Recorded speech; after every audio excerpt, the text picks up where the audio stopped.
जेठ की भयंकर गर्मी थी। पूरा गांव गर्म हवाओं से परेशान था। एक छोटे से पुराने घर में रमेश का परिवार बिना कूलर और एसी के गर्मी में तड़प रहा था। तभी उस घर में नई बहू प्रिया आई। शादी के बाद प्रिया की ससुराल में पहली रात थी, लेकिन गर्मी इतनी ज्यादा थी कि किसी को नींद नहीं आ रही थी। सास हाथ वाले पंखे से हवा कर रही थीं। हे भगवान, ये गर्मी तो जान ले लेगी। आधी रात को प्रिया पानी पीने उठी। उसने देखा कि उसके ससुर बाहर आंगन में बैठे थे। बाबूजी, आप सोए नहीं? गर्मी में सांस लेना मुश्किल हो जाता है बेटी। प्रिया की आंखें भर आईं। अगले दिन पड़ोस की औरतें बातें कर रही थीं। नई बहू कितने दिन टिकेगी इस गर्म घर में? शहर की लड़की है, भाग जाएगी। उस रात प्रिया छत को ध्यान से देखने लगी।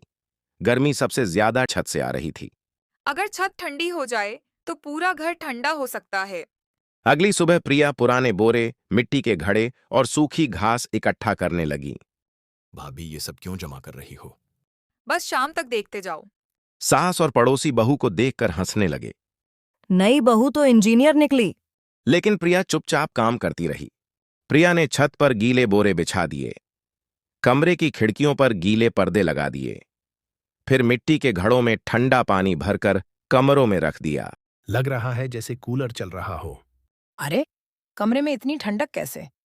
उस रात पूरे परिवार को कई महीनों बाद अच्छी नींद आई। सास पहली बार मुस्कुराकर बोलीं। बहू, तू सच में लक्ष्मी है।